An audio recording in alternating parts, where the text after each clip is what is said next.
my feed. Sorry about that. Should I start over? Yes, please. Hello, Gary Hedden, past president, Greentown, Los Altos. Behind me, you'll see that we are doing the Summer Solstice Night Bike Ride tomorrow. You're welcome to join me. It's on Eventbrite. I'm here to talk about the summer internship program. We have 2 interns who are working with me on the tree campaign, and that's relevant because we want to make sure our campaign it aligns well with the city's goals. And I know that you have an urban tree commission now with Carl and Rashina, and we want to work with them. And we have met once, and we will continue to do that. So we're trying to come up with best practices to create a tree master plan for Los Altos. We don't have one now, other cities do, and that's, I think, an important point. The other 2 summer interns are working on urban landscaping, and I don't know if you have a drought subcommittee working on our drought issues, but that would be a good group to connect to, FYI. So that's it. That's my report. We're going to come back. Oh, no, it's not completely. We're going to meet with the subcommittee, the Urban Trees Subcommittee, on June 30th, give them an update, get some feedback from them, some input. We would like to meet with the commission on July 11th at your next regular meeting. And so I ask you to put that on the agenda. Thank you. Can you clarify for which project you would? Oh, it's for the tree project. Okay. The update on the tree master plan and our effort to find, identify best practices and make suggestions. We're not going to write the tree master plan. That's more than 2 interns in a 6-week program can do, but we want to at least create something of a roadmap. Okay. Thank you. Thank you.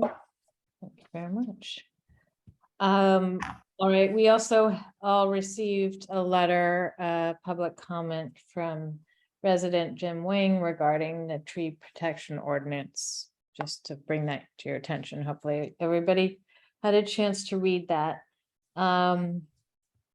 All right, we have our minutes from the May 9th meeting. We need to approve. If I can have a motion if there are no corrections or changes. I'll move acceptance of the minutes. Thank you, Don. Do I have a second? I don't think that was a second. Do I have a second? Second. Thank you, Tom. All in favor? Aye. Raise your hand. Aye. All right, that was Bruno chiming in. Thank you. Thank you, everybody. All right, minutes are passed. Are approved. All right. Next we have our delayed annual chair and vice chair election. And just to let you know, because we're a little bit off of schedule, whoever's nominated or selected for these positions will only be serving until, and now I don't have the date in front of me, I think it's April. It's March 31st. March 31st, thank you. So it's going to be a little bit less than a full year term, just so you know that going in, for those of you who are become chair and vice chair. And the process is that I will ask for any commissioner to nominate another commissioner for each role, and then we will take a vote, and then that person becomes the new person in the role. So we'll do that once for chair and once for vice chair. Other than that, there are no other rules. So opening the floor to nominations for chair for the Environmental Commission. And I will go ahead and jump in and nominate Vice Chair Delagnew for the chair position. Well, hold on. Let me try to get the video to work. Okay. Sorry about that. I was going to say no objections allowed. I'm in the car, as you can see. So I'm going home. Yeah, so we're racing home, actually. I'm sorry. Well, thanks for the vote of confidence. I really appreciate it. I was going to say I will do it only one condition is that if you don't want to do a second term, but I guess you don't since you were the one nominating me. So. I think new leadership is always healthy. I'd be happy to do it if that's what the commission members want to do. All right, well, let's go ahead and take a vote. All in favor of Chair Delagnu? I'm going to take the roll call. Is that okay? Oh, yes, you Yeah. want to, yes. Commissioner Hecht, Yep, here. Chair Texler, Yes, Commissioner Van Rees, Yes, here. Commissioner Whedon, Yes, Commissioner Humayun, Commissioner Lowe. Okay, and just to clarify, that yes was to elect Bruno as chair, so congratulations. Thank you. And now we do the same process for vice chair. So open up the floor for anyone who wants to nominate a commissioner to the vice chair role. And just to note, I don't think that I know that the commissioner does not have to be present in order to nominate him or her.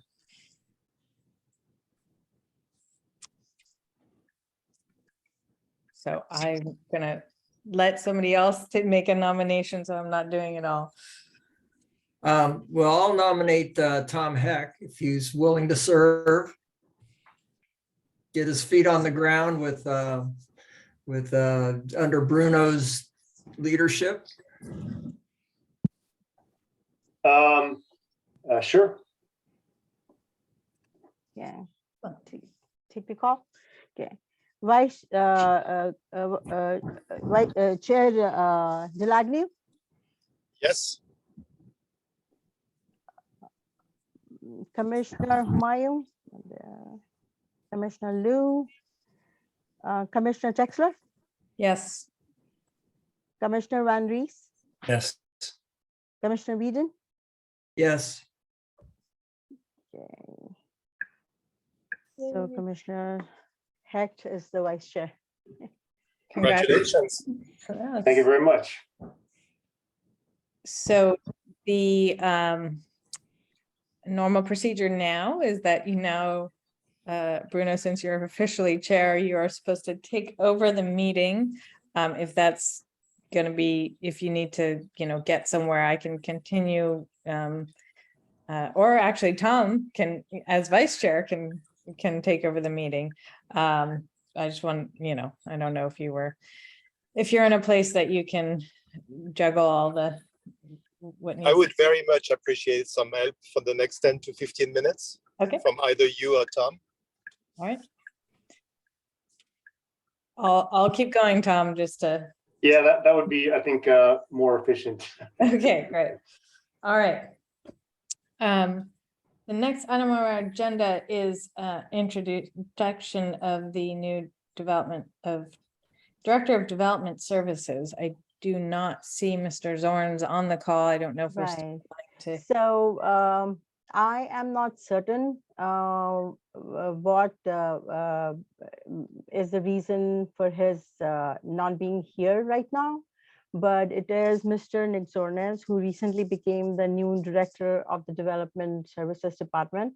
And for now, the sustainability coordinator position, as well as the work of that position, is under the Development Services Department. So he was going to come on and greet the commission and introduce himself.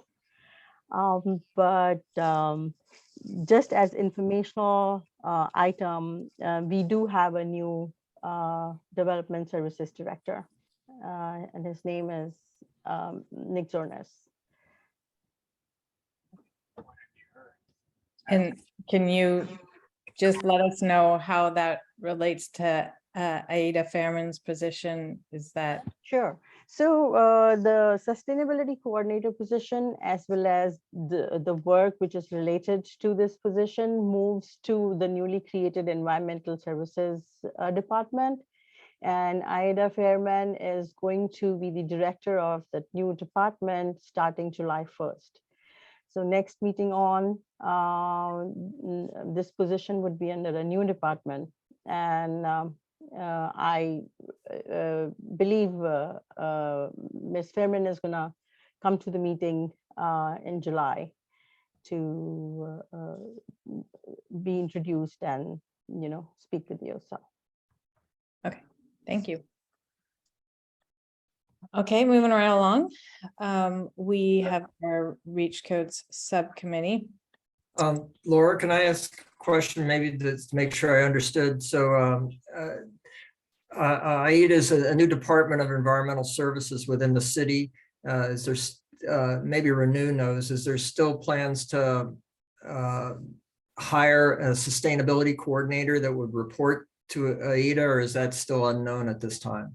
Well, the city will be hiring. It is just that the process has just in the works right now. So there is not a new sustainability coordinator permanent person identified, but Okay. the city will be hiring. Okay, but the intent is that a position will be filled at some point in the future. Yes. That's my understanding. Thank you. That's my understanding as well, and I sure hope so. Okay, let's see. We have Reach Code Subcommittee report. And so this is, I guess, at this point, mostly for Chair Delagnew and Commissioner Van Rees, an update on our subcommittee and the work we've been doing. So we held 2 public outreach workshops. You know, we did the virtual one, and hopefully we sent the link out with the agenda. So the hope is that maybe you had a chance to review that and get the update on what we presented to the public. We had a small turnout for the virtual meeting, and actually we're in competition with the Warriors and whatever else. So we had nobody show up to the in-person meeting. So we're trying to now take the video recording of the virtual, and get that out into the community a bit and get some feedback, from that via email or however else. So our hope is that it's getting some recognition in the community. So that's the public outreach that we've done thus far. And we wanted to walk through tonight and get the rest of the commission's input on kind of some general scope thoughts about how we want to approach the different reach code options, for lack of a better word, that we can move forward with this time. And so Dawn's gonna present some of those. Again, hopefully you had a little bit of a chance to watch the recording in terms of, just understanding the backdrop for reach codes, if you haven't, been involved in the process before. We are hoping to still have a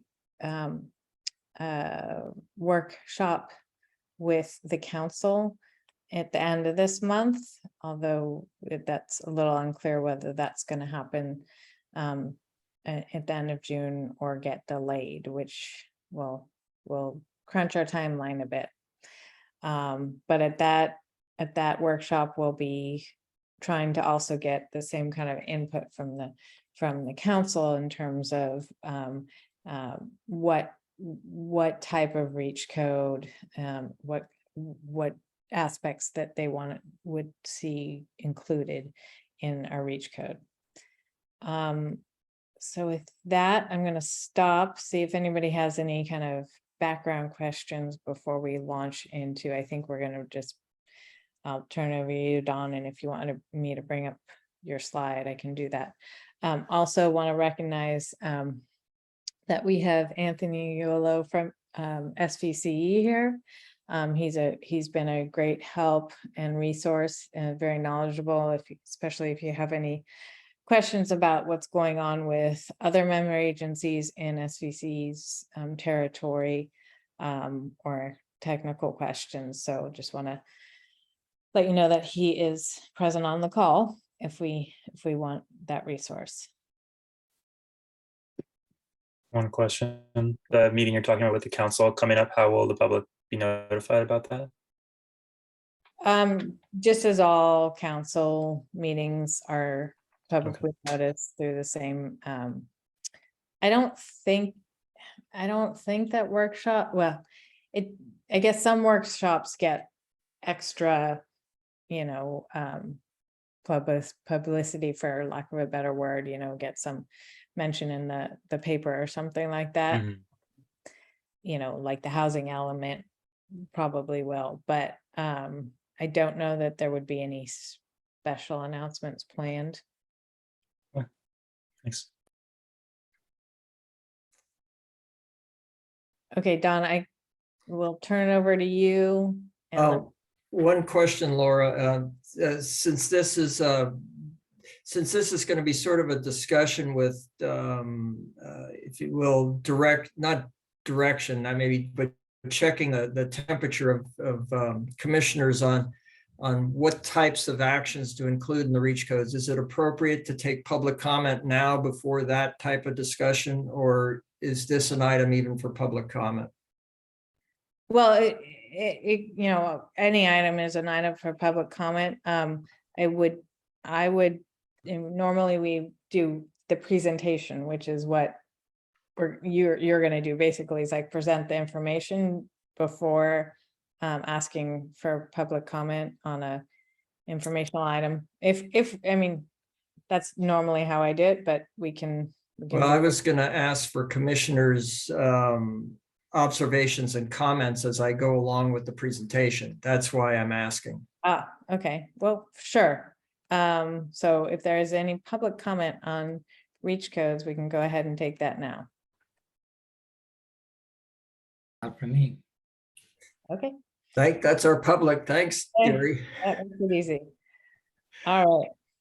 Okay, if you can call up that that first slide.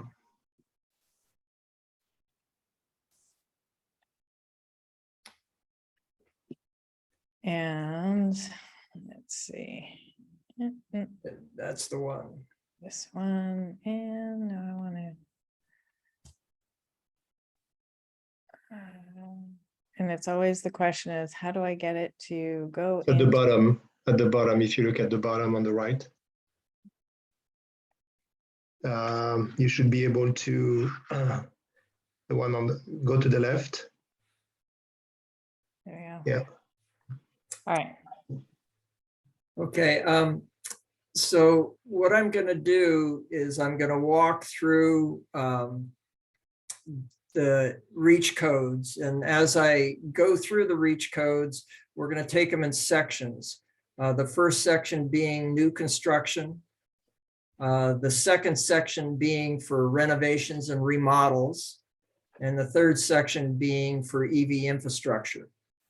And so what I'm going to do is explain a little bit about what's in our current code, what the energy code that's going to be effective 1/1/23 is going to be like, and then there is a proposed Bay Area model code. And the proposed Bay Area model code is just that, it's a model code, and it was developed through a working group, an organization of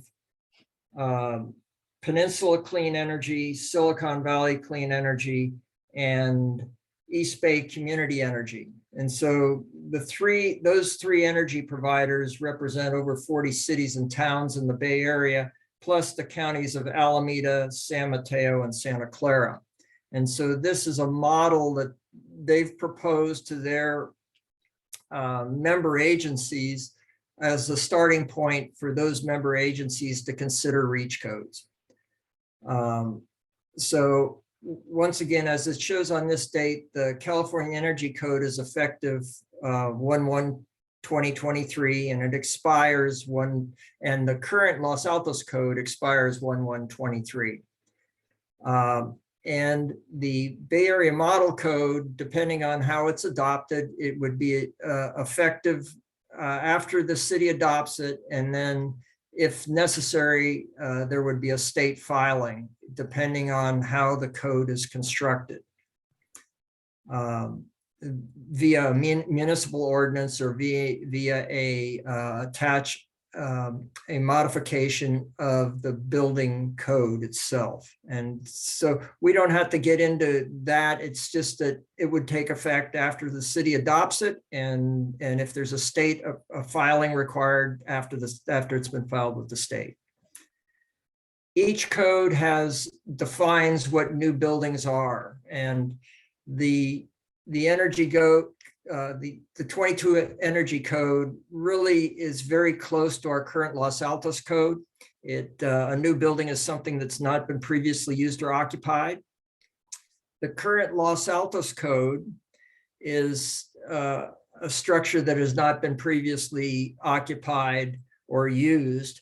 And it goes a little bit further to include that if the building is demolished, if you're building on an existing foundation, that's considered new construction. Or if you're building on an existing foundation and subfloor, that's a new building as well. So what the Los Altos Code does is it expands new construction to make sure it's clear that if you just remove the superstructure of your house, that's going to be considered a new building.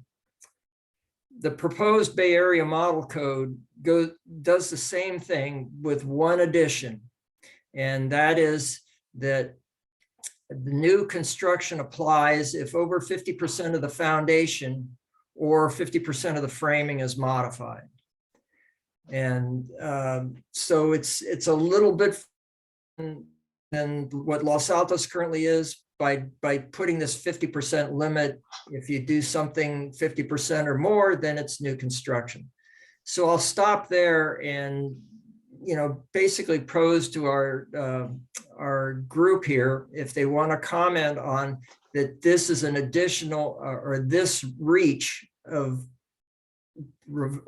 expanding the definition of new construction seems reasonable, that's something that we should consider including in our new code. So my apologies if that was already discussed. I may have missed it, but so I listened to the virtual meetings that you had. I don't think you had many people attending.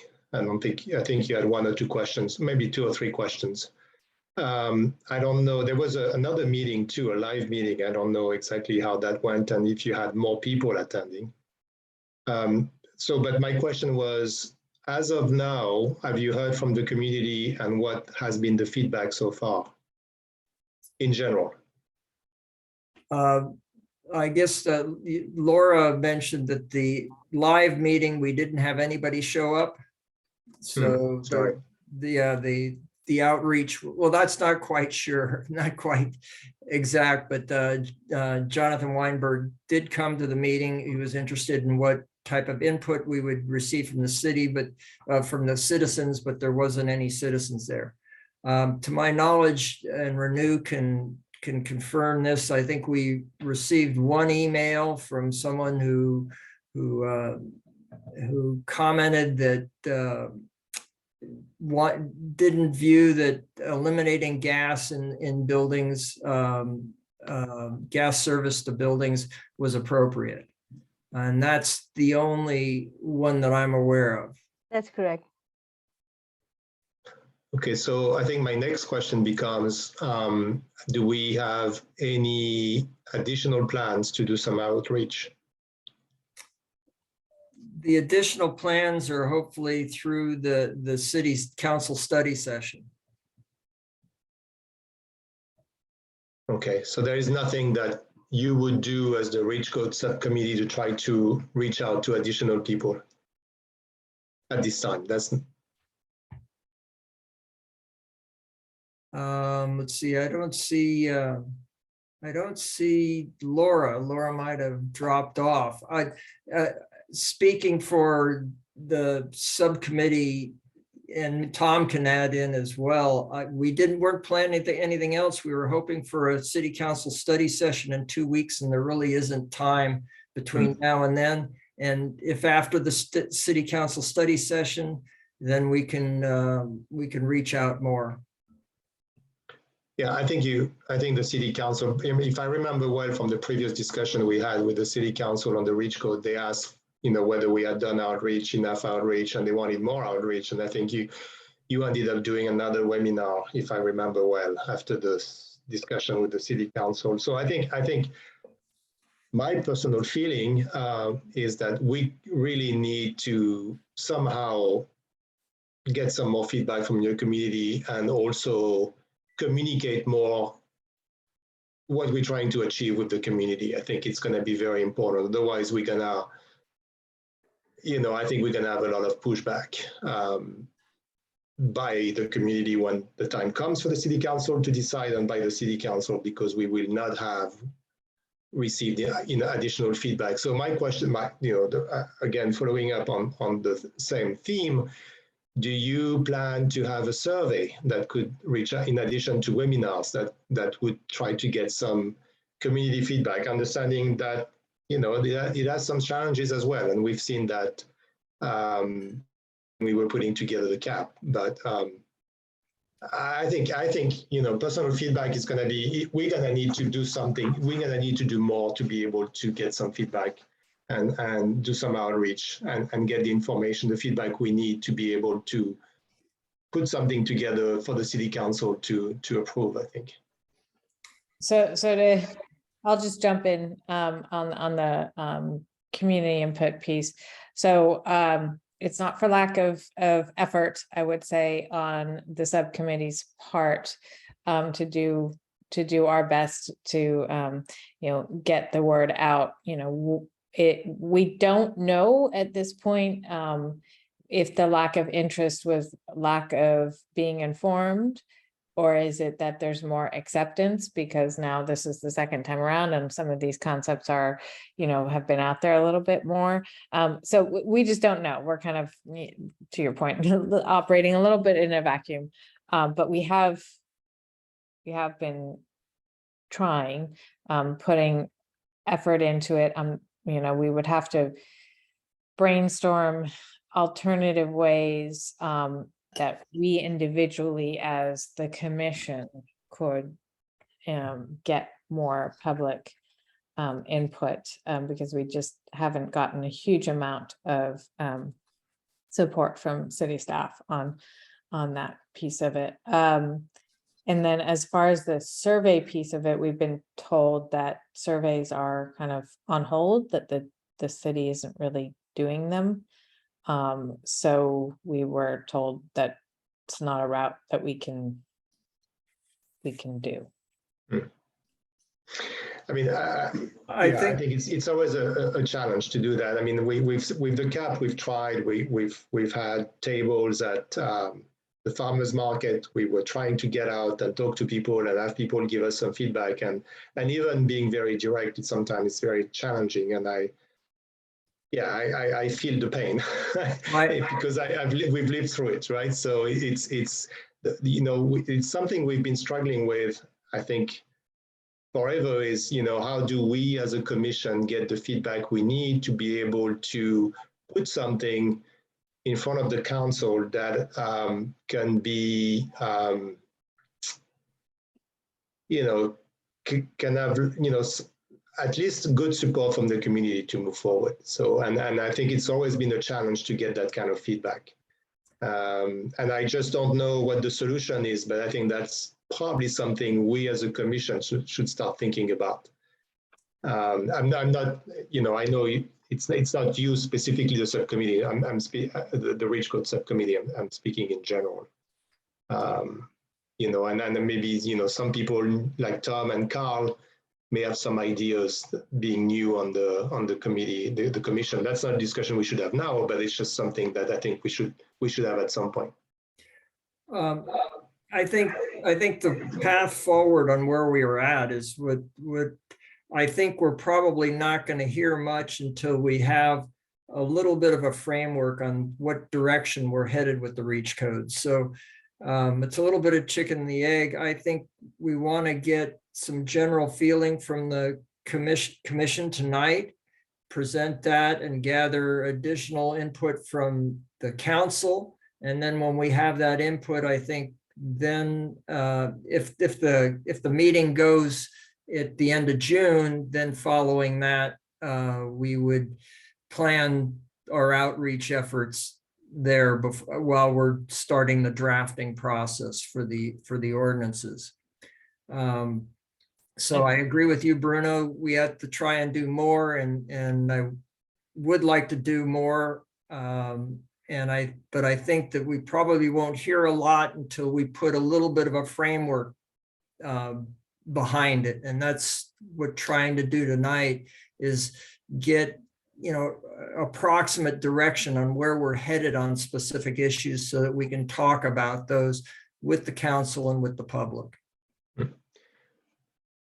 To probably help us answer your question about what direction should we go with these reach codes, maybe is it possible, Don, to show us the slide that you have about the number of new constructions, the number of additions above 750 feet, less than 750 feet, because that can help also with the discussion today. That's my intent. The first, it's in 3 segments. The first segment being new construction only.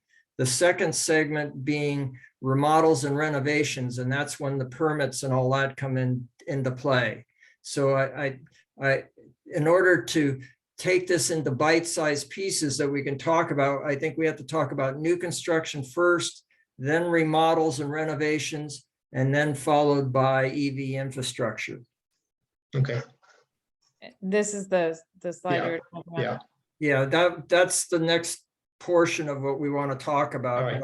I don't want to mix them because it's difficult enough to keep things in their proper pockets. I don't want to jump the gun, but it's just, okay, that sounds good. So my first thing is checking the commissioners, do we want to expand the definition of what new construction is to follow along with what is proposed in the Bay Area Model Code? And that was sort of the first question that I posed to the commission. So I think, I'm going to let the other members of the commission speak.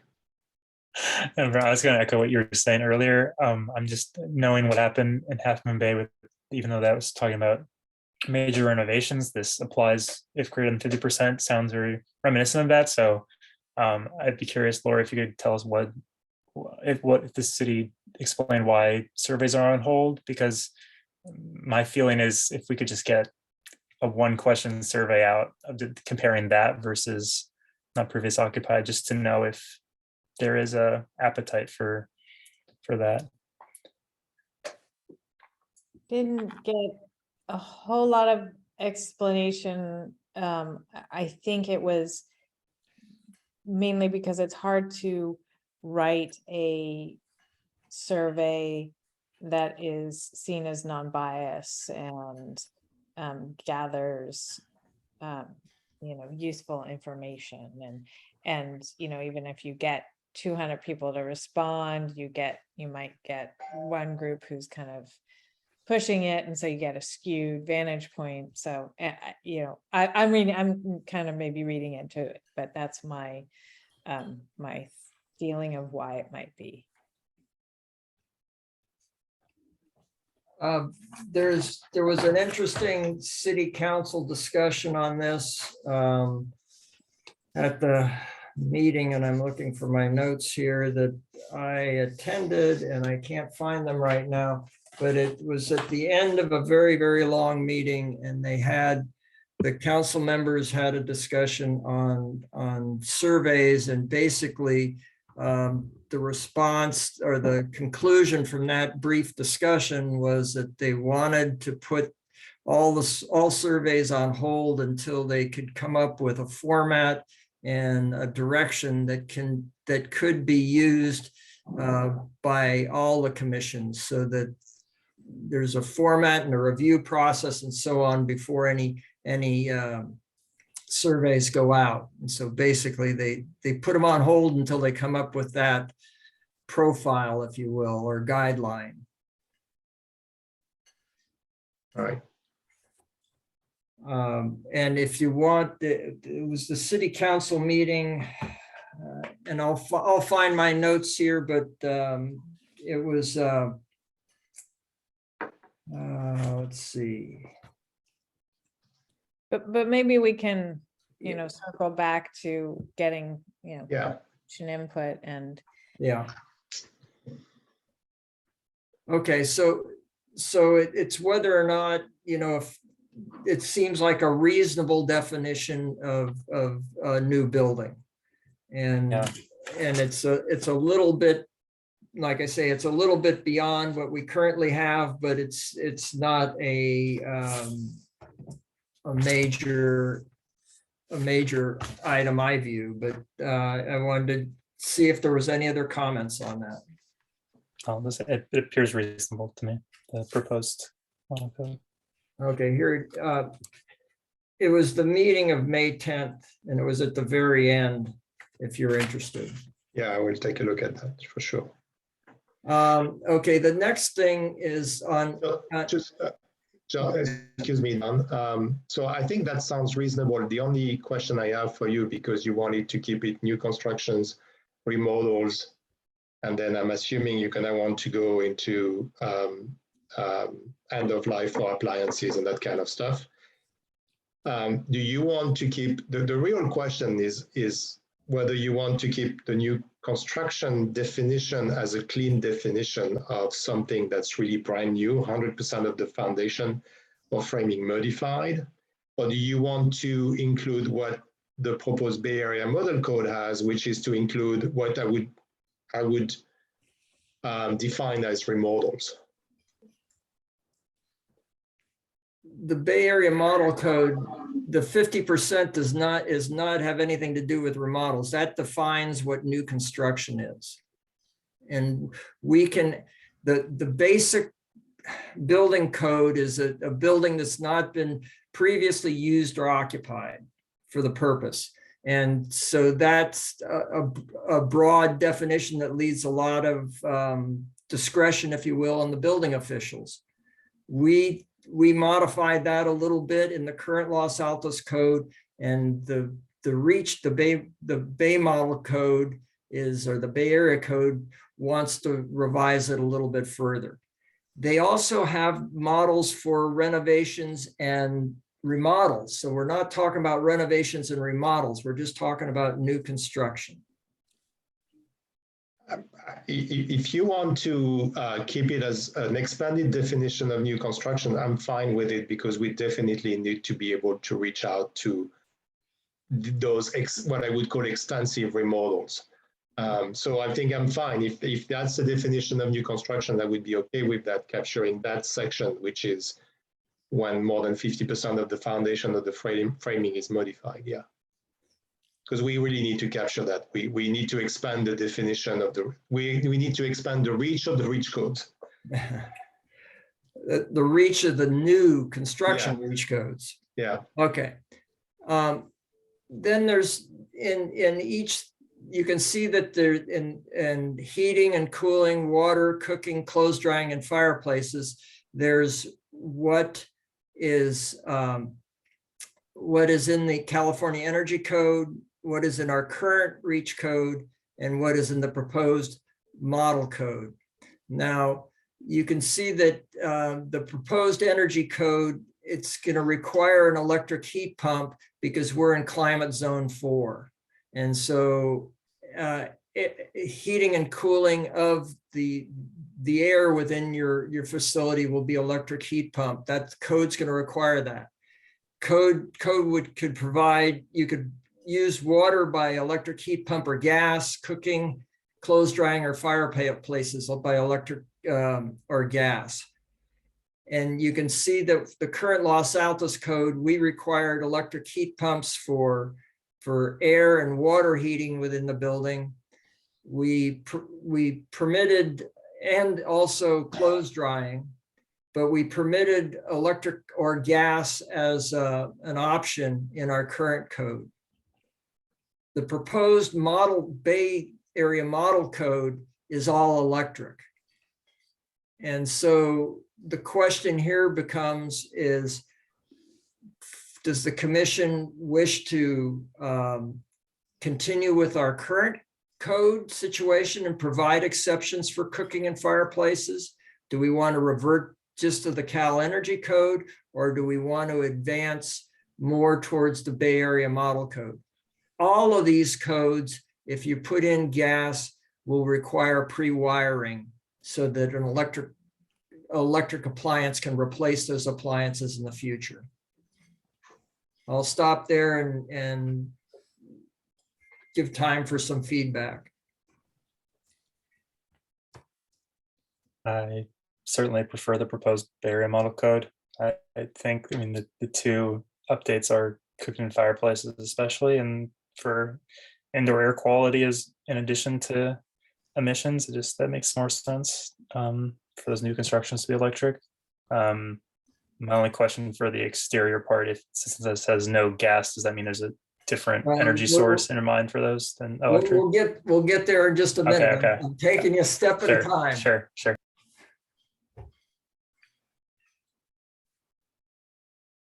Yeah, so I think we want to be at some point soon where the proposed Bay Area model code is. We got a lot of pushback around cooking and gas stoves, and we're still getting one. The email that we got was about that, actually, pretty much, if I remember well. I remember another comment during the discussion around the cap about, yeah, don't take my gas stove. So it might be a minority of people expressing that view, but I think we need to think about how we're going to approach it. I think I would be in favor of saying induction cooktop should be the way to go.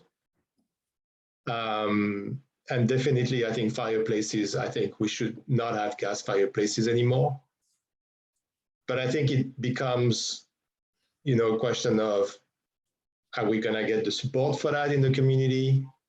And how do we deal with it when we go to the council, if that's what the proposal is, and understanding that we may get a lot of pushback.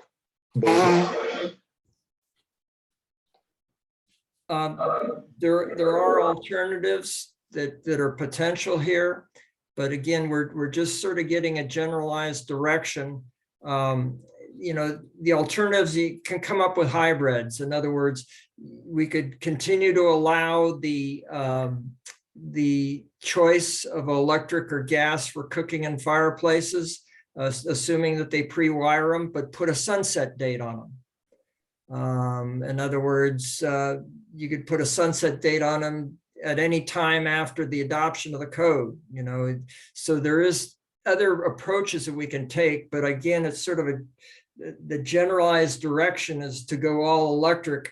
The question, if it's sort of the feeling that we should make a step all electric now, but if there's too much resistance or something, then we drop back to where we currently are. Again, I'm trying to take the temperature, because we have to express this in the council study session and get their reaction, and not only the council's reaction, but also the public that attend that. And can I frame this a little bit more in that right now what we're trying to formulate is the commission's recommendation. That's And right. Not that we're not thinking about the larger issues, but this is what we're going to take as, when we go to the study session, we're going to lay out, like we are here, kind of the menu. And then the question is going to be, what is the commission recommending? So, from our standpoint of trying to meet the goals of our climate action plan, which is now our kind of, overarching,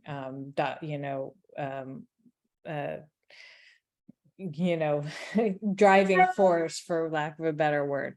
So, I think we can be thinking a little bit more about just what we as a commission think is the right way to go. And also to keep in mind that it's likely that we're going to have many other communities in our area that are going to be adopting the same model code. So we probably wouldn't be out there the only city saying you can't have your gas stove when you build a new house.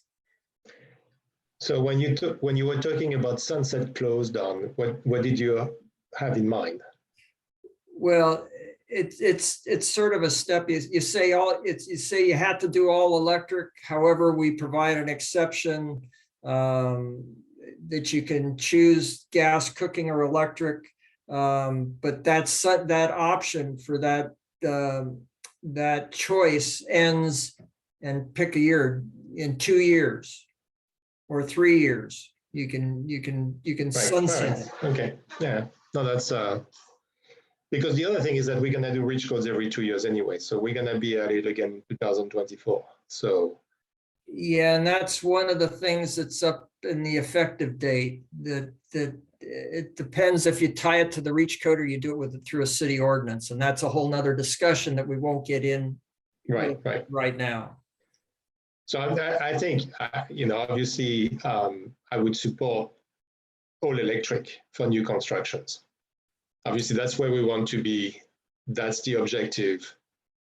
And I think that's the right thing to do in regards to many things, including obviously the cap, obviously, but other things as well.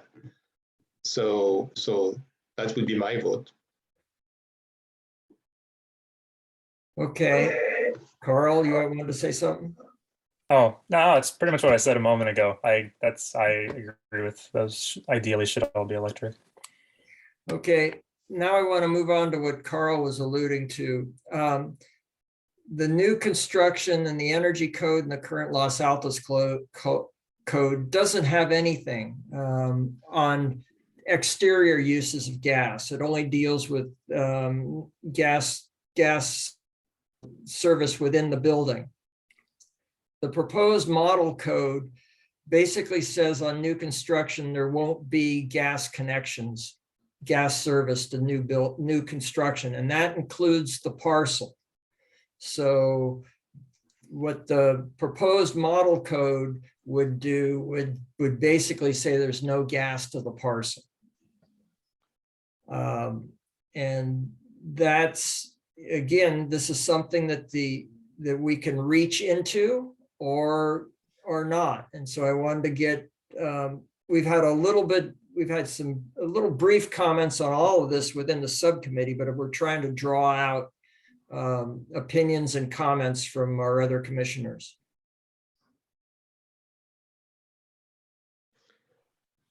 So I think the exterior is very important as well. And I think that's what was missing in the previous reach codes. So I think we should try to include it in those reach codes. And definitely pool and spas should be electric or should be non-gas, non-carbon sources. Mm-hmm. Now the fire pit, I don't know, I guess you could have an electric fire pit. You can have an electric fireplace outside. I don't know if you're dealing with barbecues there. I think these are things that can be difficult to pass right now. I think pool and spas, sure. The proposed model code basically says there's no gas service to the parcel. Yeah. So that would be anything exterior, fire pits, pools, spas, or whatever. It does not preclude someone from having a propane tank heater or a propane tank barbecue or something like that in their backyard. That is not part of this ordinance. So that isn't that isn't prohibited by this. It's a gas service line, basically a PG&E gas meter. So that's a tough issue because beyond pool and spas, I don't necessarily want to have people starting to build, wood fireplaces or wood barbecues, or, I mean, that's not a huge benefit. So I'm struggling with this one. I mean, The replacement for that would be, as Don said, I think propane, just, a tank versus a hard line. I would guess that I would find it hard to believe people would start putting in wood pit outside. Oh, I think they may. Yeah, I don't know. Okay, Carl, you have any thoughts? Very similar. Yeah, hard to say on that one. I definitely have noticed a lot of exterior fires, and I don't know the sources of all of them. So, but agreed, pool and spa would be nice to have that covered for sure. And yeah, less likely to get pushback for new construction, I would guess.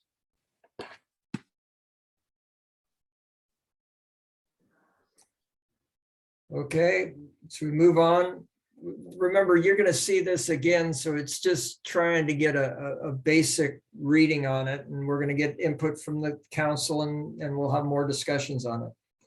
The last thing is both the energy code and our current code is silent on an end of service date. One of the proposed model codes sets an end of service date, which means it basically says that, it's the objective or the goal of the city to no longer have gas service within the building on a certain date. The model code presented that as 2045, which goes along with the state objective. But I wanted to pause there and get a feeling from our other commissioners about setting an end of service date. Is it advantageous or not? Is it something that would make sense or not? By our cap, we've tried to set a goal of 2035, essentially, by having very little gas service remaining in the city of Los Altos. Maybe I'll pause there and draw out for some questions or discussion. So that's another. So in the cap, we didn't have an end of gas service as an action. That's something we didn't want to have. We wanted to get there without having to force people to, well, basically, shut down gas service to all houses, residential or commercial buildings. So that was clear in the cap that we didn't want to do that. If we wanted to do that, we would have to put an end of gas service date by 1/1/2035. Because it doesn't make sense to have one by 2045, because by then we shouldn't have any gas in Los Altos anyway. So my personal feeling, again, and it's only me speaking and not the CAP subcommittee, and Don, you were on the CAP subcommittee, right? So is that I would not include that in that revision of the REACH codes. I think it's too early. If we want to do that, I think we should wait until we see what impact we have with all the other actions on our carbon emissions, greenhouse gas emissions. That's something that we need to certainly keep in mind. It could be something that we end up having, but I don't think it's the time to have that right now in the REACH codes. And independent of the process that Bruno just mentioned, I guess my overall feeling is that it does feel very far out. It would be in 2045, so just passing anything with that feels like it would be working against the overall that we need of urgency on this. Can I ask a quick question, even though I'm on the Reach Code Committee? Subcommittee is the cap is pretty clear. We're getting to carbon neutrality, zero carbon emissions by 2035, virtually zero. And Yes, carbon neutrality. There is some offset planned in the cap by 2035, but it's not very much. it's minimal, right? I think it's pretty minimal. Yeah. And so I don't think we can align with the cap unless we do have a cutoff date, perhaps. That's one thought. The second thought is, as a city, perhaps the state will probably have a cutoff date of 2045 in the near future, right? And that's, if you think about an appliance having roughly a 20-year lifetime, perhaps, a lot of these do, you're already looking at potentially, we should be giving guidance to our citizens that you should be, whether you're required to or not, you should be looking at electrifying, because you might not have gas in the 2040s. So even though it's over 20 years down the road, it's less than one lifetime in terms of some of the appliances people are buying today. So those are two thoughts to keep in mind. I think the cap requires us to eliminate gas potentially. We should be informing our citizens that there may likely be a gas cutoff in the 2040s. So if you're buying appliances today, you should know that's a high likelihood. Just two thoughts. Laura, I see Anthony has his hand up. Maybe we can take a comment from Anthony. I'm probably on this, it's on this subject, so. Go ahead, Tony. Great. Please excuse the t-shirt, guys. Holiday today, but I'm happy to join you. Tom, what you just said was, I think, pretty spot on. I just wanted to bring up a couple of points here. One is that given the, there's some difficulty with which Los Altos adopted the REACH code a couple of years ago. I would want to make sure that your presentation to both the council and the public is kind of separate into here's a REACH code talking about new development, and oh yeah, there's this end of flow thing too. Don, I would definitely be sure that people understand those are kind of two different issues. But with regard to particularly the comments Tom added, let me just shed some light on a couple things. Is certainly possible to be carbon neutral by 2035 and still have gas, because of, if you're engaging in carbon neutrality conversations, you're taking on the concept of carbon offsets and purchasing those offsetting credits for the emissions from the community. But those are expensive over time, millions of dollars a year. And so to the extent that you can actually reduce emissions by reducing the use of gas, the fewer expenses you have on offsets.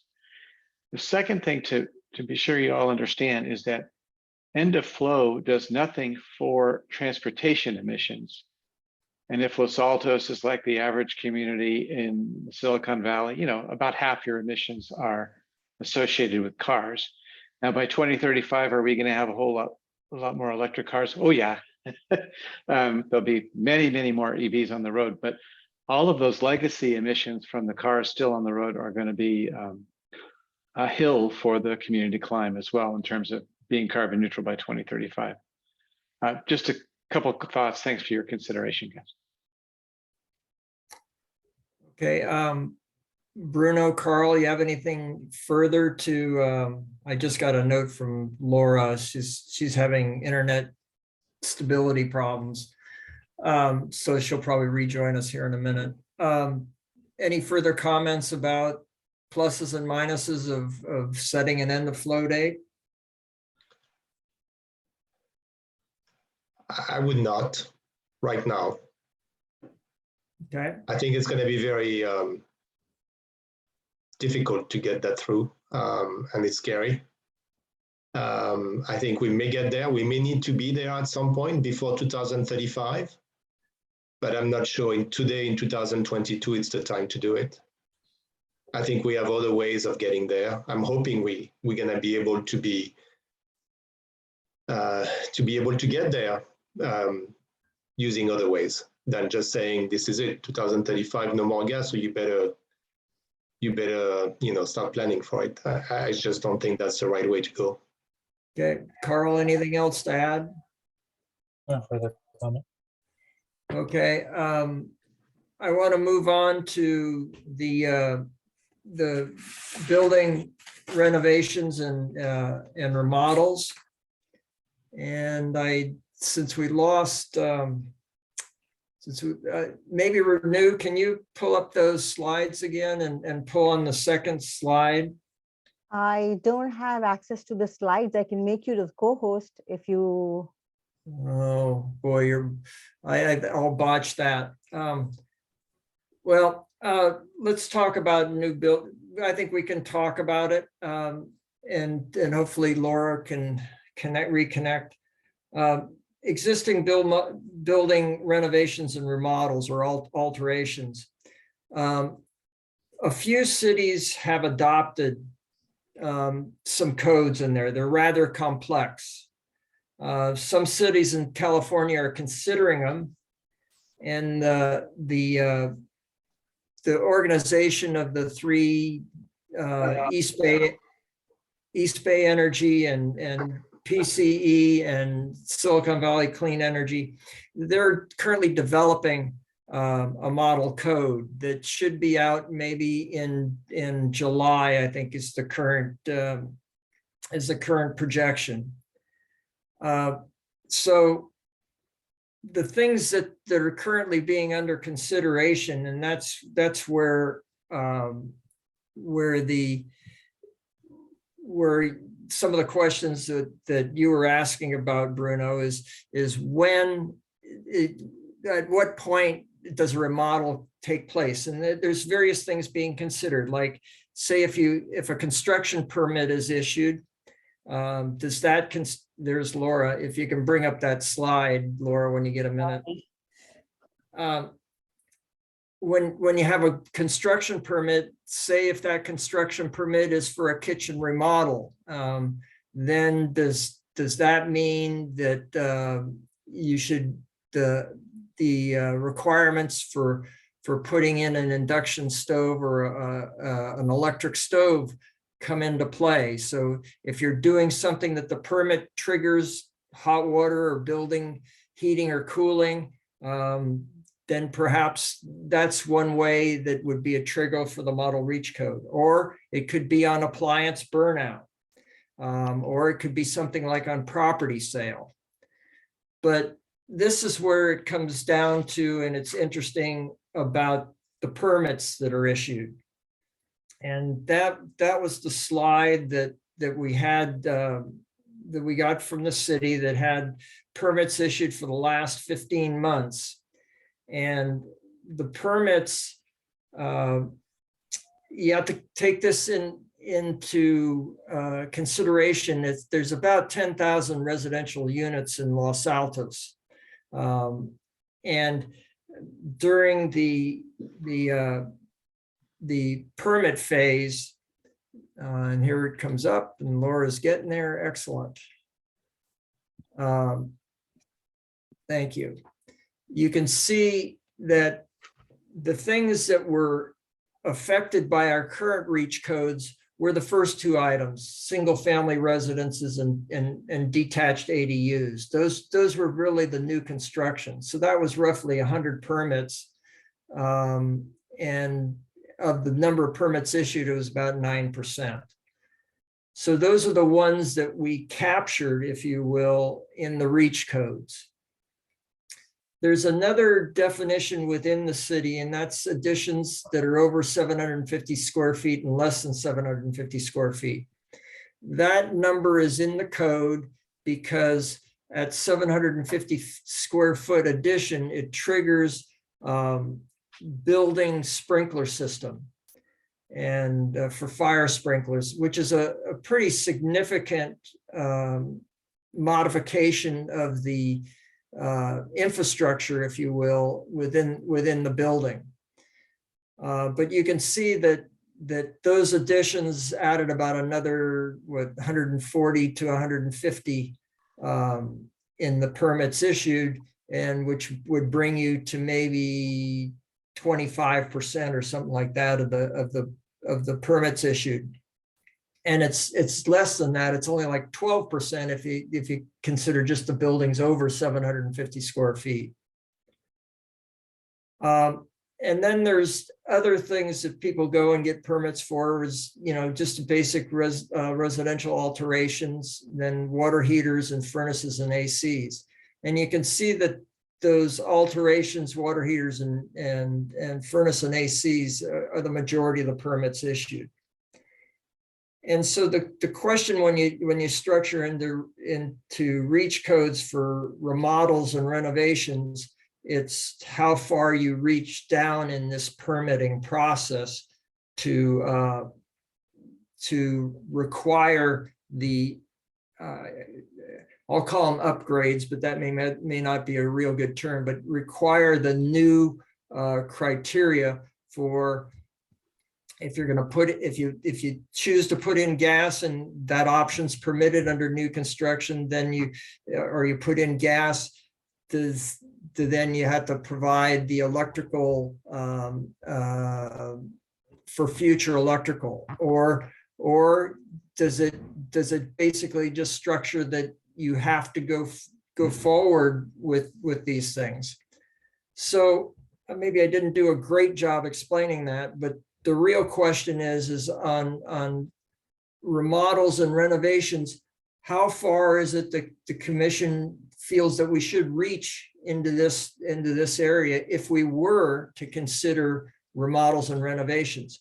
It becomes very difficult, and I'll share this with the rest of the commissioners. We've talked a little bit about this in the subcommittee, but without a model code, it'd be very difficult to reach down into renovations and remodels without the model code, for a couple of reasons. One is the model code helps provide a structure and reduces a lot of the effort necessary to develop the code, and plus the model code would be used by more buildings, cities and towns, so that then there's a bigger group and there's wider consistency throughout the Bay Area.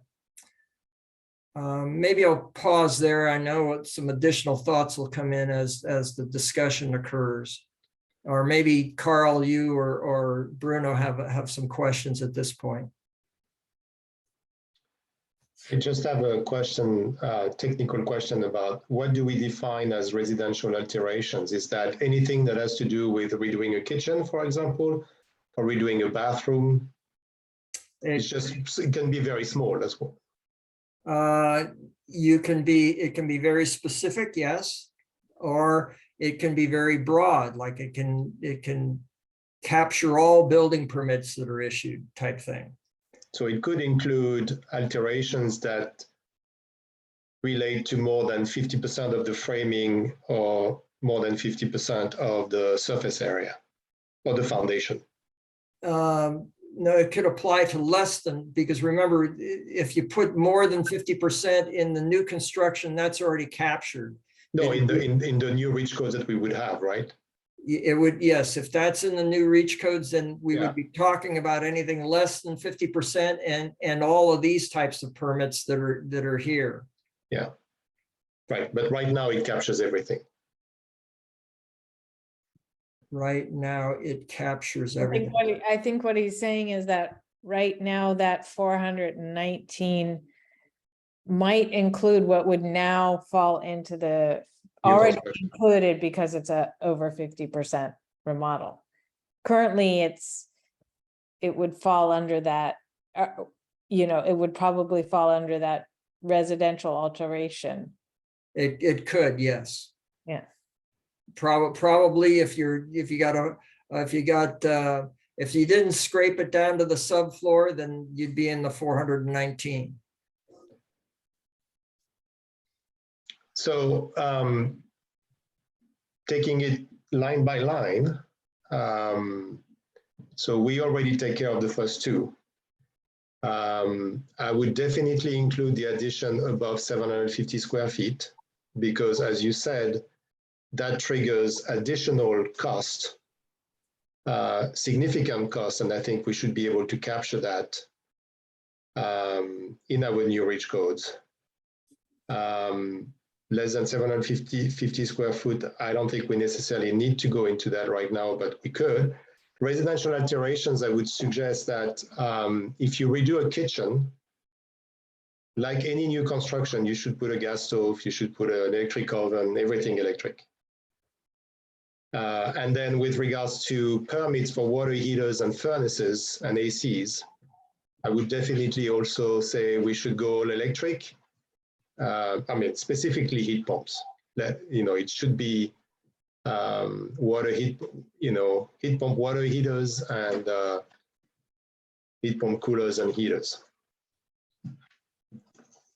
That's how, you know, I think that's what I would suggest with regards to remodels.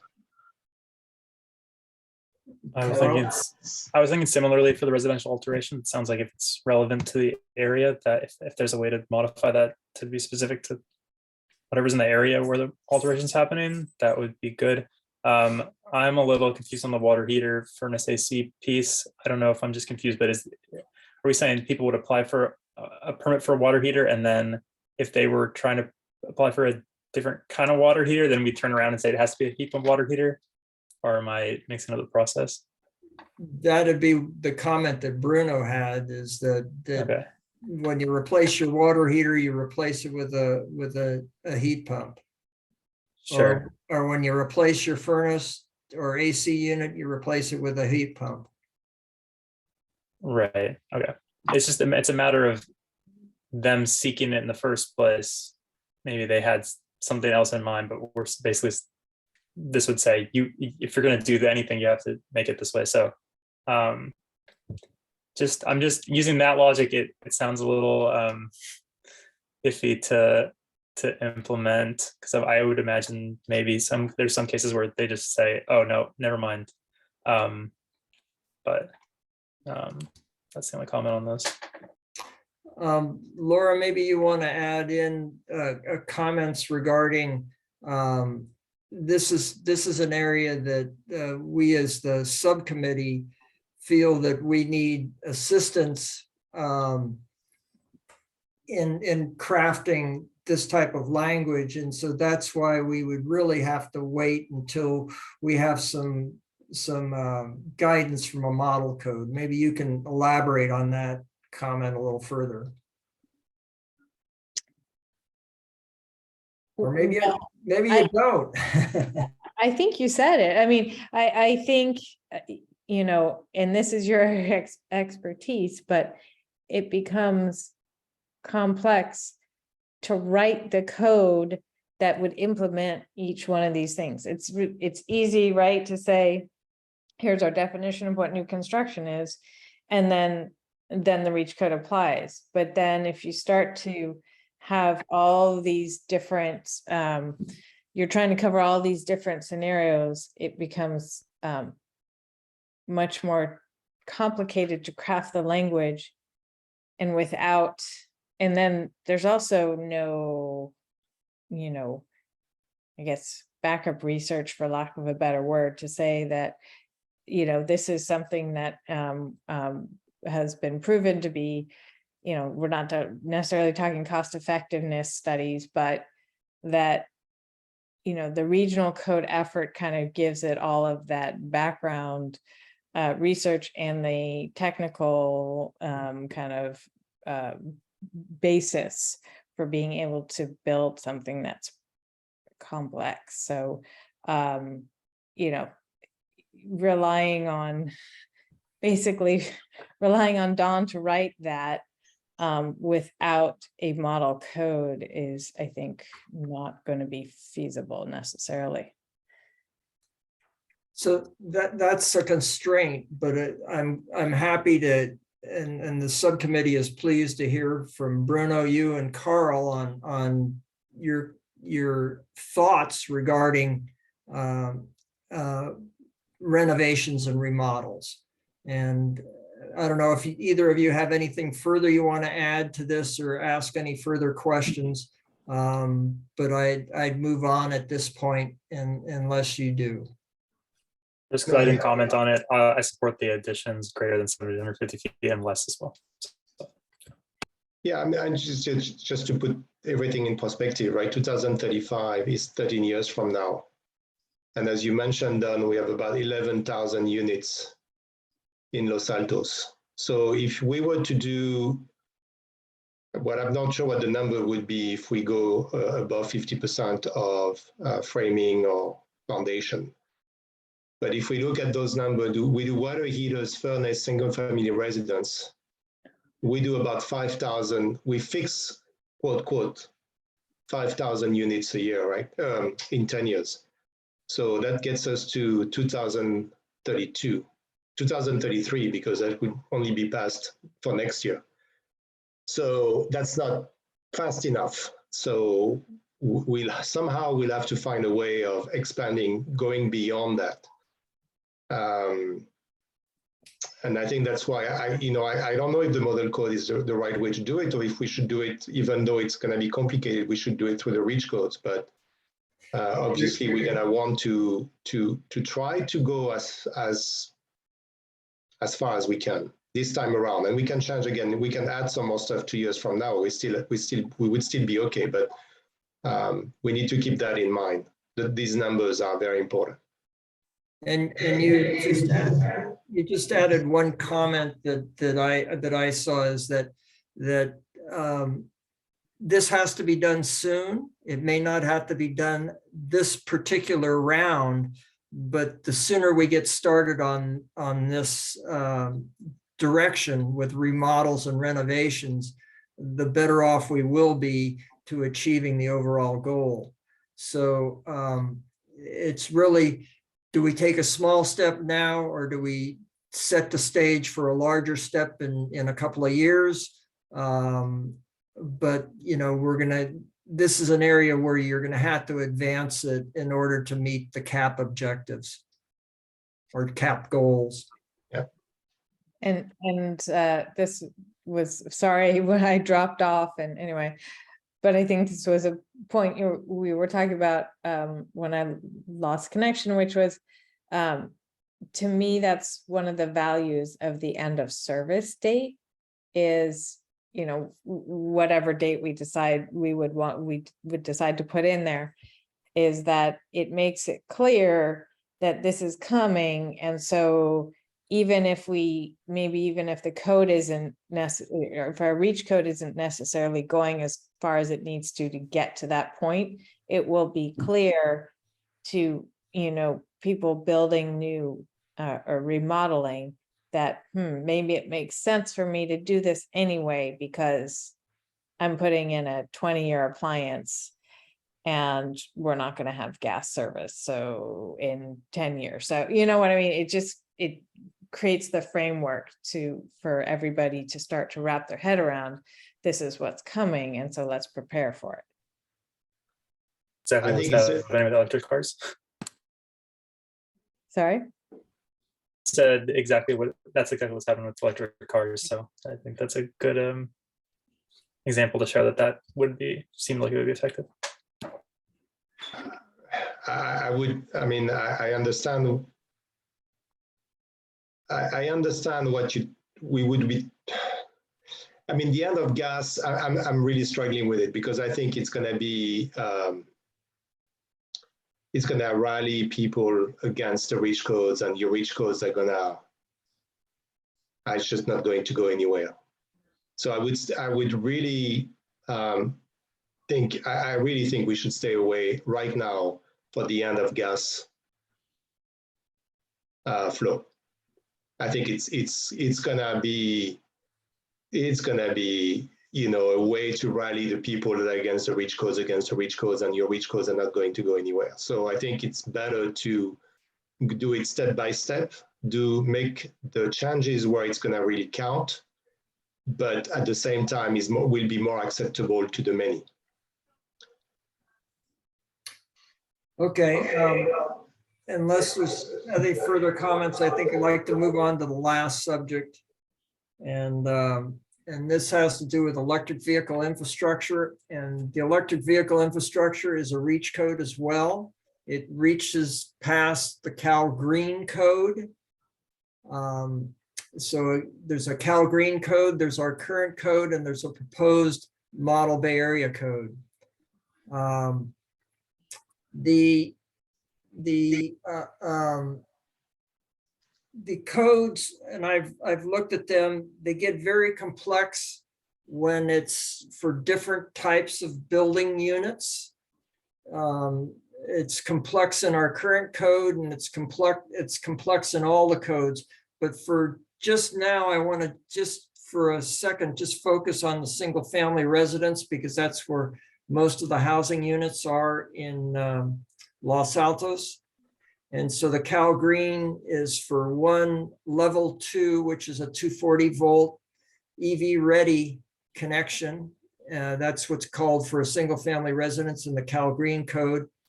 The current Los Altos code says is the same, except if you have 2 or more parking places, then it requires a second level 2 EV ready. Whereas the proposed Bay Area model code has one level 2, and if you have more than one parking space, then you'd have a level 1 with it. So that's the difference in it, and I'll pause there for a question or discussion as to whether or not this group feels that we should continue with the current Los Altos code, or is the proposed model code sufficient? Well, let me pause there, and then I can add something in as the discussion goes. So the L2 EV ready that we have right now in the REACH codes is just to have a 240 volt outlet plug. It doesn't specify the amps or whatever. It's just the voltage. Yeah, it's 240 volts, level 2. Okay. So I think the changes we could make is be specific about the voltage as well as the amps that we're getting out of that level 2 EV ready outlet. And the reason why I'm saying that is because the amps are very important, because that's what's between, it's between the voltage and the amps that's gonna tell you how much kilowatts you're gonna get per hour when you charge your car. So with the new cars now going 300 miles,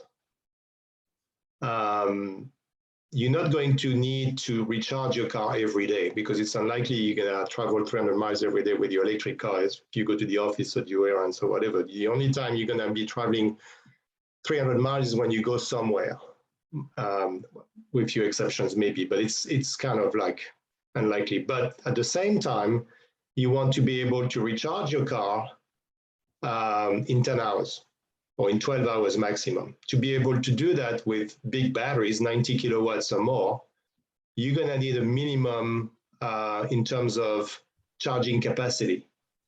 And you won't be able to do that unless you have a charging capacity of at least 7.5 kilowatts per hour. So therefore, my suggestion would be to have a requirements that the minimum delivery or deliverable amount of electricity should be 7.5 kilowatts, which means that it should be a 240 volts coupled with a 50 amp, whatever it is. It's just a 50 amp access. Okay, Carl, do you have comments? I have information on Bruno's point there. I don't want to stop you, Bruno, if you have more points. No, I think that's the main point I would make. I think you want to be able to recharge your car at night, when it's the cheapest, between 9 o'clock in the evening and 9 o'clock in the morning, before 8 o'clock in the morning before you go to work. And I think to be able to do that, you need a minimum. And I think right now, just having L2 EV ready in the code is not enough, because a 240 volt 10 amp outlet is going to deliver 2.5 kilowatts an hour, which is never going to get you there overnight. I'll just add from the conversations over here in Los Altos, I definitely think that charging time is a huge consideration for people in general with adopting EVs. So I overall agree with being able to anything that supports making that faster. And then the proposal of applying to parking additions, alterations, renovations also makes sense to me. Okay, the thing that Carl mentioned, and maybe before going back to Bruno's point, the parking additions, alterations, and renovations, basically there's no mention of it, or it's in the first two codes, the Cal Green and the current Los Altos. But in the proposed Bay Area Model Code, basically it says if you're doing parking additions, alterations, or renovations, then the code would apply. That seems to be common. It seems to be a good feature, at least as far as I'm concerned. I don't know if Carl, or I think Carl already commented on, I don't know if you have comments on that, Bruno. Yeah, no, I think I would agree with that. I think if you have, parking addition, parking alteration, or parking renovation, you should definitely install L2 EV ready. Okay. Charger. I want to circle back to your first comment about the amperage and the counter view to that, and maybe it doesn't apply because with alterations and renovations, as we know, the cost of upgrading panels in existing homes is very, very significant. And so therefore, a lot of the new homes go on what's been referred to as an amp diet, so that it can be done within the confines of the existing electrical infrastructure in the home. And so the amp diet approach means that, for example, if you need 2 EV readies, then perhaps you have an energy management system, which means only one of them can charge at once. And the amp diet may also mean that you can only get 30 amps, and you connect it so that you can't charge your vehicle when your dryer's running, or you can't charge your car when you have your water's heating. And they do that, the interconnections, to keep the amperage down, so an existing structure can add these new all-electric features without going to a 200 amp panel in your home. So that's sort of the counter viewpoint, that you had to balance with what you were talking about in the charging time, Bruno. Mm-hmm. You have more to add? I just think for new constructions, I think we should have that feature in there, because you're building something new. Obviously, when you're putting a brand new electrical panel, you're going to put brand new electrical appliances. And I think for new constructions, and including the expanded definition of new construction, I think we should definitely include something about the amperage. I would for parking addition, alteration, and renovations, maybe it's a little bit different, like Don explained. do any other municipalities, as far as you know, include that in the EV code, Don? I'd have to go back and look. I haven't seen any that specify the amperage. I would have to go back and check. Yeah, Um, but I would have the same concern as you as in terms of overall load, even maybe on a new, or what we're considering new, there's still a lot of needs and for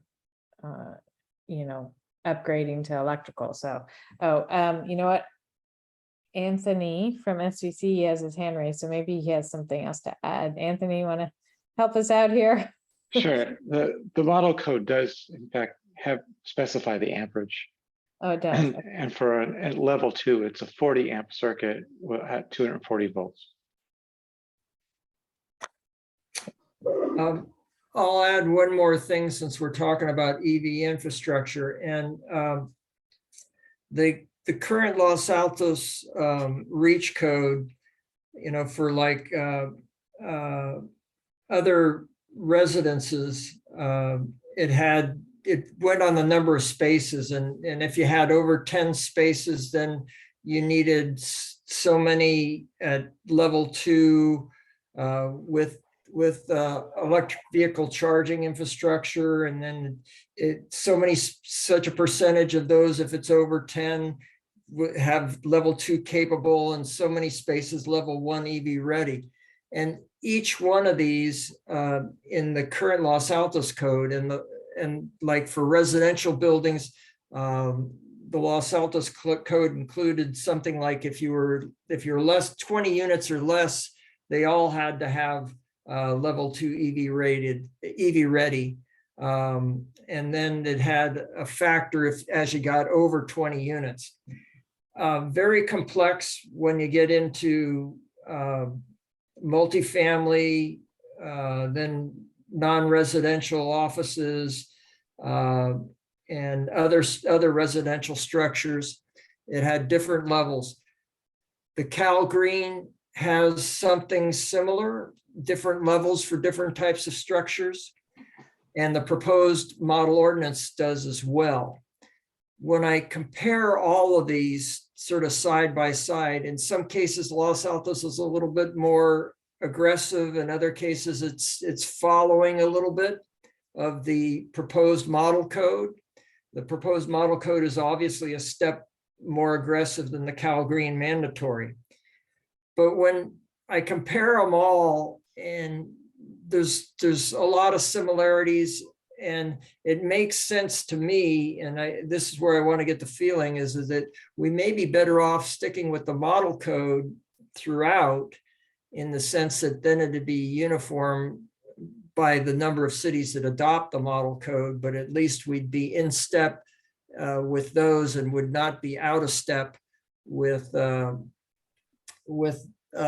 our own specific requirements.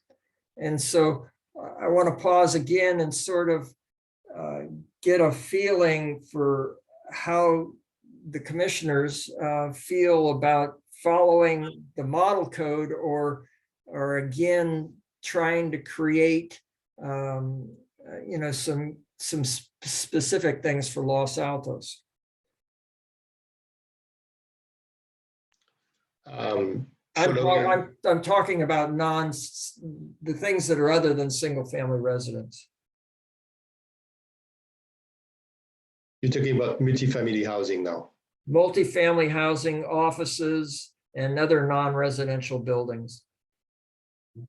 And so I think for multifamily housing, I think that's something we need to codify pretty clearly.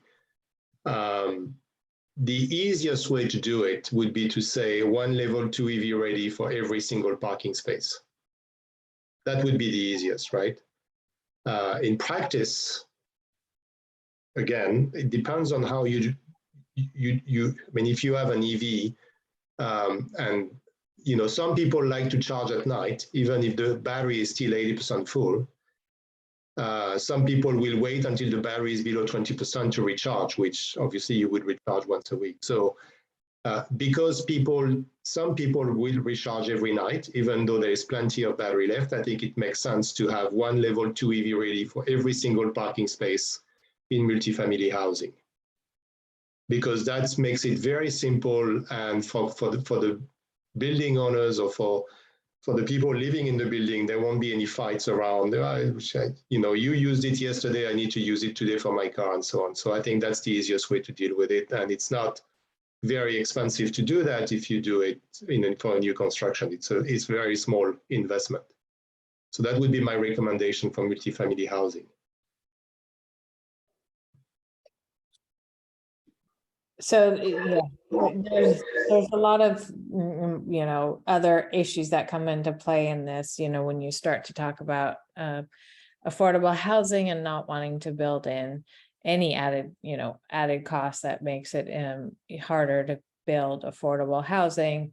At the same rate, you need to have equitable access to charging for everybody who's living in those any kind of new development. So but I know that the code allows for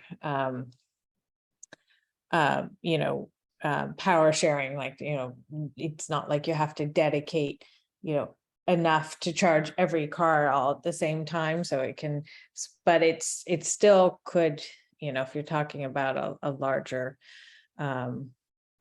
development, it could become quite a cost component as well as electricity component to try and provide level 2 for every unit. And I think they try and, in the model code, they try and balance those things, equitable access, but at the same time not bringing in too much cost, particularly in multifamily that might need, might be, you want to encourage housing and you don't want to bring up the cost to the point where you can't do that. Well, I mean, in terms of cost, I can tell you that installing a level 2 EV ready charger and outlet, like a NIM 50 outlet, for example, with the installation cost and the equipment cost is going to cost you less than $500. So you're looking at a cost per parking space for that of less than $500. And obviously, if you do. Yeah. And then they have to install an energy management system if they need to divide the load. I think it becomes more, at least from what I've listened to on the workshops, it does become a factor in new developments, particularly affordable developments. So it's just something I think that, needs to be considered. Yeah, I'll give you an example here for multifamily residential. The current Los Altos is if it's 20 units or more, you'd have to have every one. If it's more than 20 units or more than 21 units, then it's let's see, it'd be, you could start putting in level 1s after 20 units. The model code basically divides it and says, regardless of the number of units, it's 40% EV, level 2 EV ready, and it's 60% EV level 1. And that'd be for multifamily residences. So the difference is hopefully I explained that again. But well enough. It'd be, if you're 100 units, then Los Altos would say 75 of those units have to be level 2, and 25 of those units would be level 1. And if you're under the model code, 40 of those units would be level 2 and 60 of them would be level 1. So there is a difference there. I would propose that we remove any language to level 1 EV ready, because it doesn't make any sense. I mean, you plug your car into a 110 volt 10 amp outlet and you're gonna charge like 10% of the battery. It's just not doesn't it just doesn't work. Yeah, So- the level ones are only in residential, and the thought goes that most people drive and their commute is less than 40 miles. And at a level one, you can essentially get that type of recharge overnight. And I think that's generally how some of this is done, and how it's looked at. But I see that probably the comments that we're receiving here is that we want to be more aggressive on level 2 charging in the various other office buildings. Various other build types of buildings. Yeah, I think, talking about equity and environmental justice and access for everybody, regardless of their level of income. If they have an EV, they should be able to charge like anybody else. And therefore, I think it's only fair that we give, for multifamily housing, we give for every parking space, we provide an L2 EV ready charging space, charging station, charging outlet. Okay, once again, we're just looking for generalized direction now, and this is going to come back. So your comments are basically going to be considered by our subcommittee, and then also into the presentation to council, and then we'll receive more feedback, and we'll be back before we make final recommendations. And if I may, and I'm not saying you necessarily want to change that, but I'm thinking for single family residences, I think one acceptable, and what I mean by acceptable, with enough amperage, one acceptable L2 EV ready outlet or L2 EV ready space for 2 parking spaces would be enough. Because if you have 2 EVs, you can manage to charge one night and one the following night, etc. I think it's not going to be an issue. So if you wanted to make it easier in some way for single family residences, you could say that now if you have 3 parking spaces, you would need 2 level 2 EV ready charging spots. Yeah, the other thing that I've been reading a little bit about, and maybe Laura and Tom have also, is the charging. A lot of the indications are that charging is going to be encouraged to be done during the day rather than in the evening as we move into the future, because that's when the supply of green energy is going to be. And it means that, but the infrastructure has to be there for people to be able to charge at their place of work. And but that's another factor that's coming into play here, is that everybody's looking toward ways that the green energy can be stored and used at night.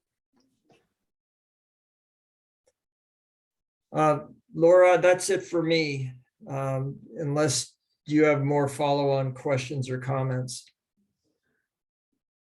I do not. I just wanted to recognize a couple of things that came up in the chat from public comments. There was a question from Gary about what about people who don't bother getting a permit, which I'm assuming most is often for, you would say for appliance replacement.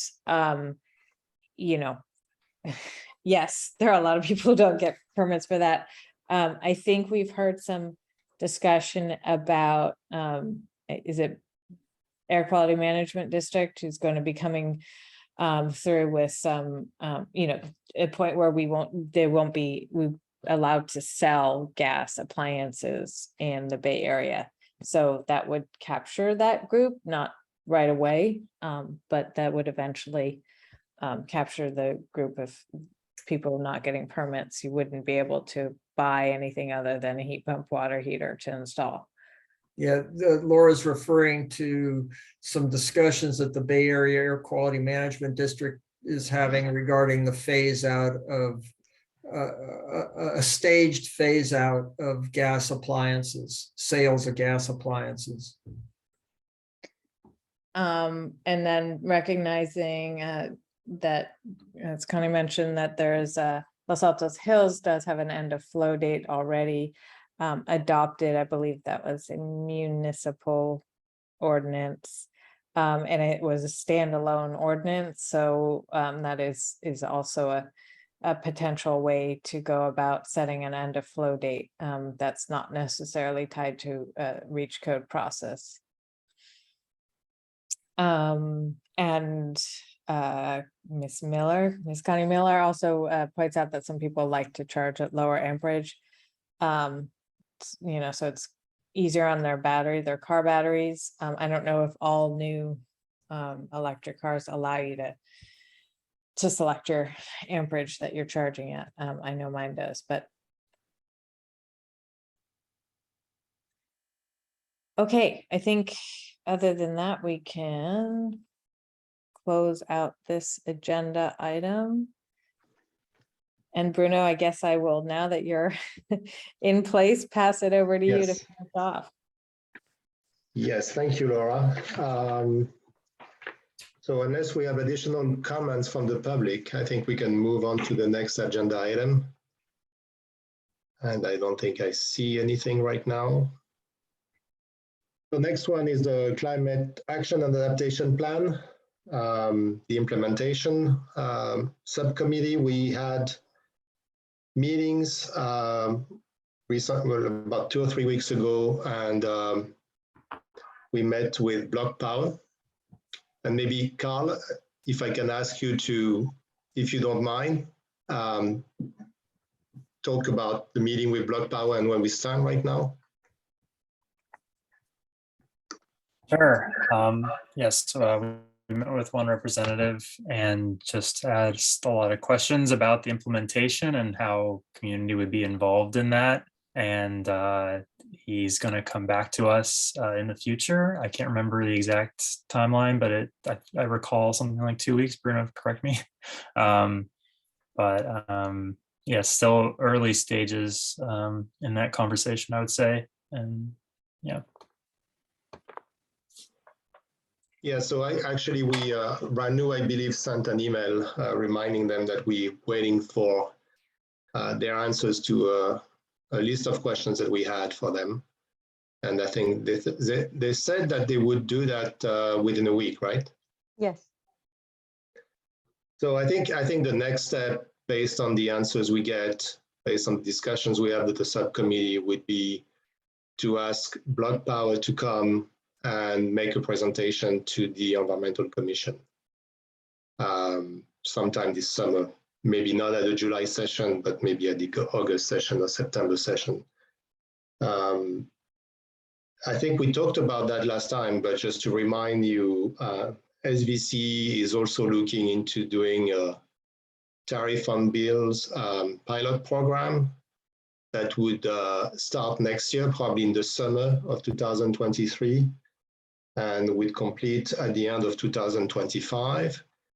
It's kind of somewhat similar to what Block Power would do, but it's in that case, it's only a pilot. So it would be for anywhere between 500 to 1,000 homes that would be serviced by SVCE. So, you know, you're looking at potentially maybe for Los Altos 50 homes. So the pilot would be a very, very small pilot for us, but potentially down the road, if the pilot works and is successful, I think that would be expanded and would be another way of getting to the point where we can facilitate the switch from current gas appliances to new electric appliances, specifically with regards to water heaters and furnaces and so on.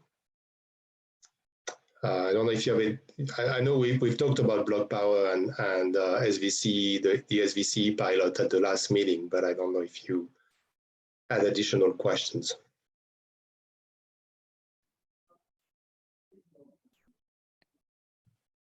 Not at this point.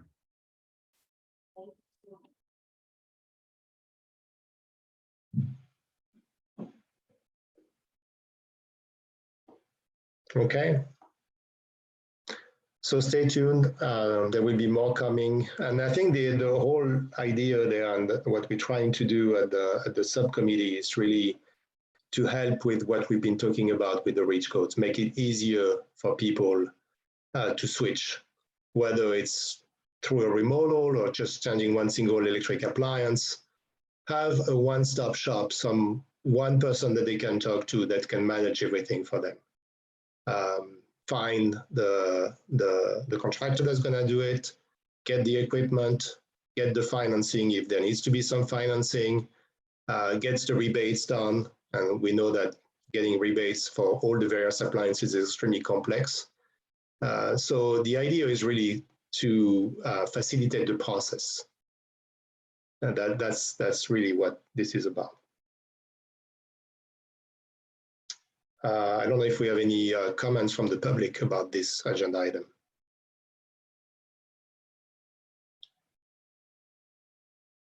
No? All right, so the Environmental Commission work plan. So Yeah, go ahead. no, go ahead. I was just going to note that originally we had scheduled for our June meeting to receive presentations by both Cal Water and Valley Water.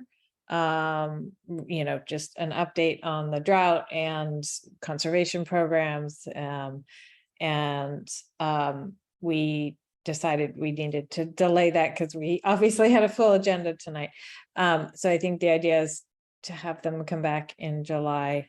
We do need to get active, I think, in this area and to be talking about whatever public education we can be doing or whatever else we can be doing to support conservation during the drought. So just to flag that. And then I'll stop there, but I had one other work plan item to bring up.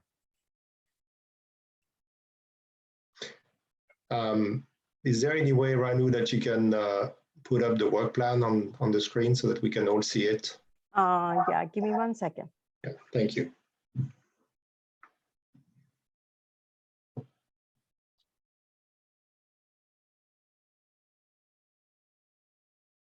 And I believe we had formed a water subcommittee and appointed Rashina. Now I don't have my notes, and one other commissioner. Well, we had appointed Rashina and Carl, Right. but that was for the urban forest plan, Yeah. master plan. And Commissioner Liu was another potential member for that subcommittee, but she wasn't at the last meeting, and I don't see her at the meeting today, so I don't know. I don't think we have anybody for water right now. Right, okay. Maybe we had decided to wait and have the presentation and then form the subcommittee. Right. Are you able to see? Yep. Yes. Okay. Is there any specific line item you want me to go to? No, the first, yeah, so, yeah, we decided to postpone for the time being the gas-powered off-road engine subcommittee.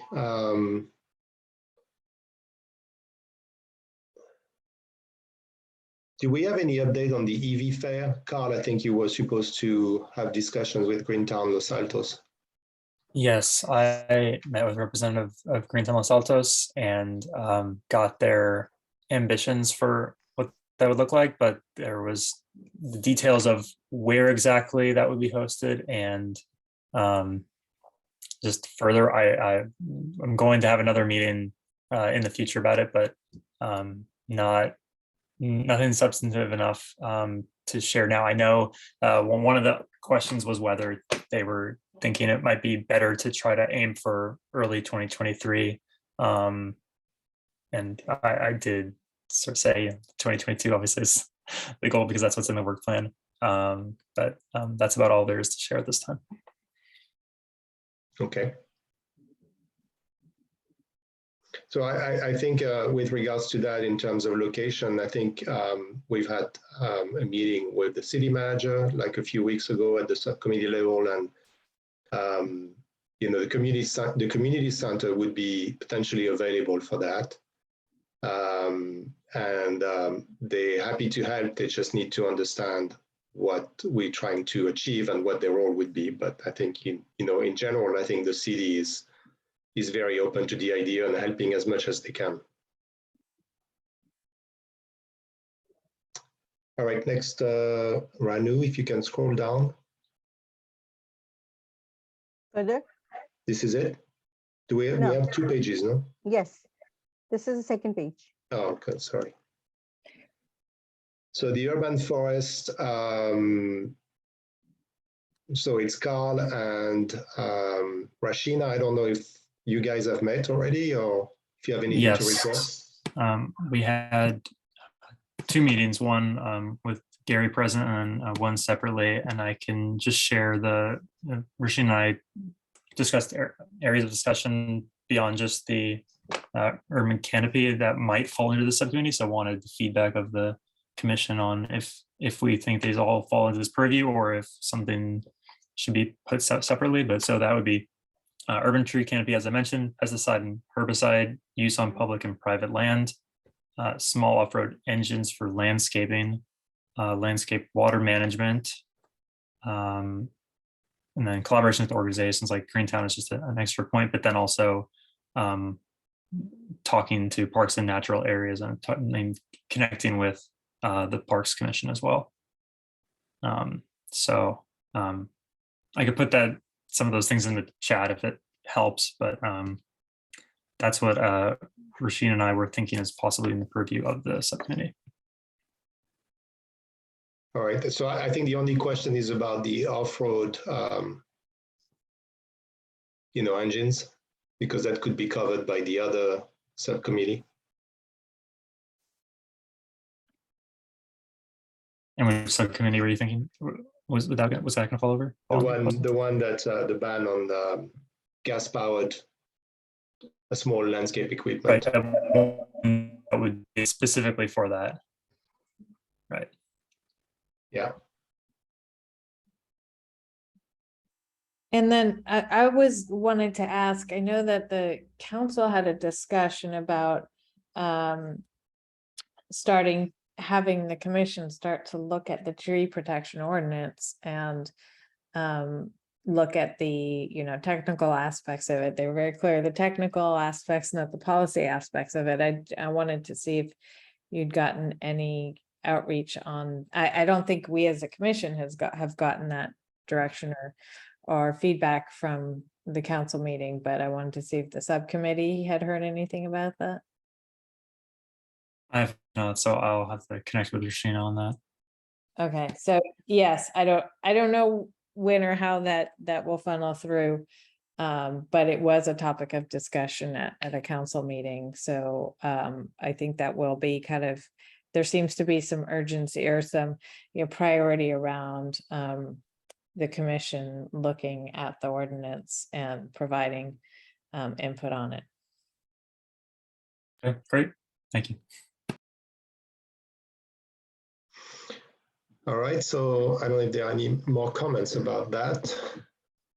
If not, next one is single-use plastic. There's nothing much to report there because we're waiting to have a sustainability manager to help us with that, because we left it at the stage where we needed to do some outreach with the businesses when we stopped in 2020. So I think we're gonna wait until we have someone on board on the staff side.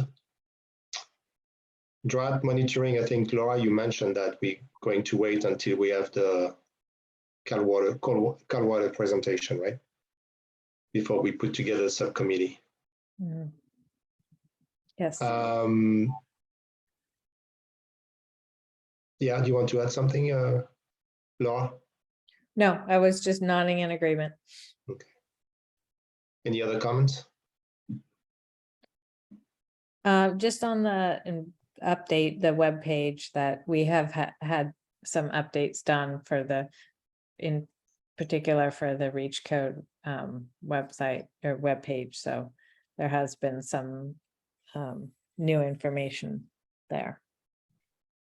And then we've worked with Ranu, the subcommittee, Carl, Rashina, and I, with Ranu, and specifically Carl actually worked with Ranu to put together a new page for the climate action adaptation plan. And I don't know when it's going to be online. Ranu?